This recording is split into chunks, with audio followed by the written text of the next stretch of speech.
Di Finlandia, perusahaan bernama Polarnight Energy telah mengembangkan baterai pasir yang unik. Baterai ini menggunakan pasir dan garam cair sebagai bahan penyimpanan energi panas. Pasir yang dipanaskan hingga mencapai suhu 500 hingga 600 Celcius dapat menyimpan energi panas selama berbulan-bulan. Upaya ini dilakukan untuk mengatasi dekarbonasi sekaligus mencari alternatif energi terbarukan yang ramah lingkungan. Sedangkan di Indonesia, saat ini sedang mengimplementasikan secara bertahap biofuel untuk mengurangi ketergantungan pada bahan bakar fosil dan meningkatkan penggunaan energi terbarukan. Tahun ini, 2025, Indonesia telah resmi mengimplementasikan B40. Kebijakan ini tidak hanya menghemat devisa hingga 400 triliun rupiah, tetapi juga mengurangi emisi karbon dioksida atau CO2 hingga 42 juta ton pada tahun ini. Maka dari itu, beberapa sumber mengatakan prediksi harga CPO akan terus meningkat di tahun ini, bahkan akan lebih baik daripada tahun 2024 yang telah mencapai titik tertinggi dalam 3 tahun terakhir. Hal ini karena B40 memiliki target produksi sebesar 15,62 juta ton kiloliter, meningkat sebesar 16,48% dibandingkan dengan produksi biodiesel B35 pada tahun 2024 yang lalu. Diperkirakan peningkatan permintaan CPO sekitar 17,57 juta kiloliter untuk mendukung program biodiesel tersebut. Selain itu, penerapan B40 akan memangkas ekspor CPO sebesar 2 juta ton. Kebijakan ini akan memberikan dampak positif bagi para petani karena dengan meningkatnya permintaan CPO, harga CPO di dalam negeri akan lebih stabil. Namun sebaliknya terjadi pada para pengusaha, khususnya para eksportir, karena walau bagaimanapun, harga CPO di luar negeri lebih tinggi dibandingkan di Indonesia. Dengan kuota ekspor yang dipangkas, tentu pendapatan mereka akan berkurang. Dalam jangka pendek, mungkin dampaknya tidak begitu terasa bagi para petani kita, tetapi dalam jangka panjang, kebijakan ini akan memberikan dampak positif bagi mereka. Karena dengan semakin meningkatnya kebutuhan CPO di dalam negeri, pada akhirnya Indonesia tidak akan lagi bergantung pada harga pasar di luar negeri yang fluktuatif, yang dulu menjadi momok menakutkan bagi para petani. Meski demikian, nampaknya pencapaian ini tidak membuat Indonesia berpuas diri. Sebuah terobosan baru dari anak bangsa yang lahir di tanah air kita telah berhasil membuat teknologi yang dapat mengubah air laut sebagai salah satu bahan bakar atau alternatif sumber energi, yaitu Green Synthetic Fuel atau disingkat dengan GSF. GSF merupakan bahan bakar buatan yang diproduksi melalui teknologi plasmalisis proses dengan air laut sebagai bahan baku utamanya. Penemuan ini bukan hanya sekedar pilot project, tetapi sudah sampai ke tahap produksi. PT Teknologi Alam Semesta dan PT CA Gas Karya Indonesia merupakan perusahaan yang sejak awal secara aktif berkontribusi dalam pengembangan teknologi dan kemajuan industri serta komersial Green Synthetic Fuel.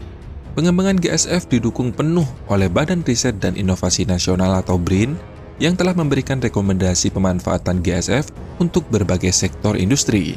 BRIN juga telah menyediakan akses fasilitas laboratorium yang canggih dengan tingkat presisi tinggi untuk pengkajian GSF, memastikan data dan informasi pengujian yang komprehensif, lengkap, dan andal. Fasilitas data tersebut setara dengan metode observasi dan validasi teknis bahan bakar lainnya. Jadi, tidak perlu lagi meragukan hasil dari uji laboratorium ini. Sebelumnya, GSF telah melakukan tahap pengujian pada mesin pembangkit diesel skala besar. Pencampuran GSF dengan regas LNG telah terbukti mampu dengan baik memproduksi energi listrik yang efisien. Bahan bakar GSF sebagai adiktif dicampur dengan regas LNG berpotensi menghemat biaya bahan bakar pembangkit yang signifikan melalui pengurangan konsumsi LNG. CEO PT Teknologi Alam Semesta, Eden Napitulu mengatakan, unit GSF plant didesain bersifat modular dengan kapasitas produksi bahan bakar yang dapat memasok pembangkit listrik hingga kapasitas 5.000 kW. Bisa bayangkan, konsumsi listrik per kapita di Indonesia hanya sebesar 1.400 kWh. Itu berarti satu rumah tangga jika isi 4 orang, satu unit GSF plant dari PT Teknologi Alam Semesta ini dapat memenuhi kebutuhan listrik untuk sekitar 7.700 rumah tangga. Tentu, pengembangan GSF ini bermanfaat bukan hanya bagi industri, tetapi mempunyai potensi besar sebagai alternatif bahan bakar untuk pembangkit listrik mini di pulau-pulau terpencil di Indonesia. Selain itu, pengujian GSF juga dilakukan pada 2 kendaraan roda 4, yaitu Toyota Avanza dan Mitsubishi Expander. Protes dilakukan keliling SCPD dan Jalan Sudirman, Jakarta.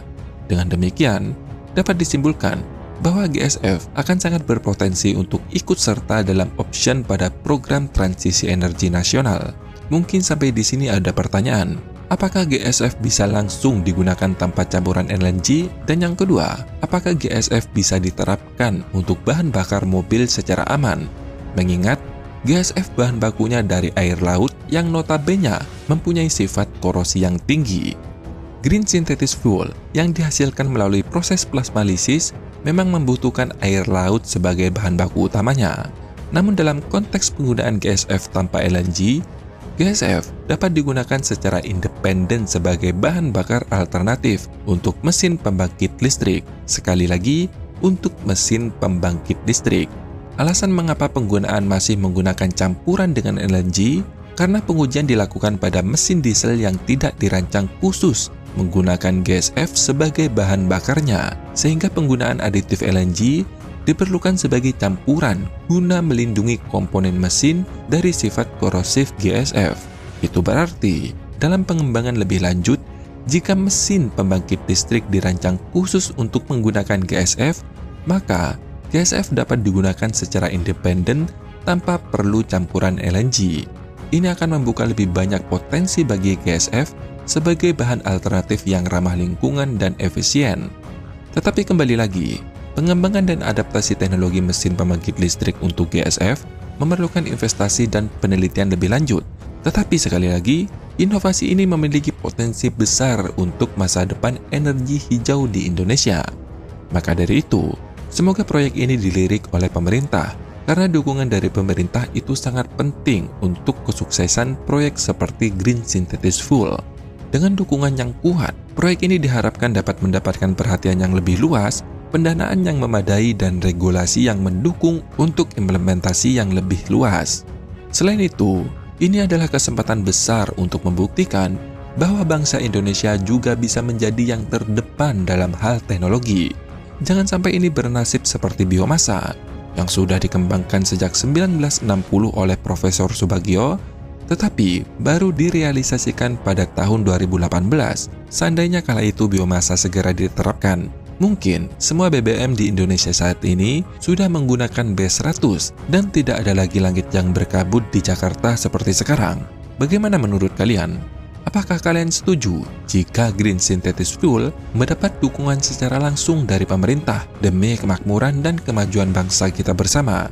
Sekaligus menunjukkan bahwa bangsa kita bisa menjadi bangsa yang terdepan dalam hal teknologi. Silakan tulis pendapat kalian di kolom komentar. Semoga informasi ini bermanfaat. Sampai jumpa di next video. Dadah!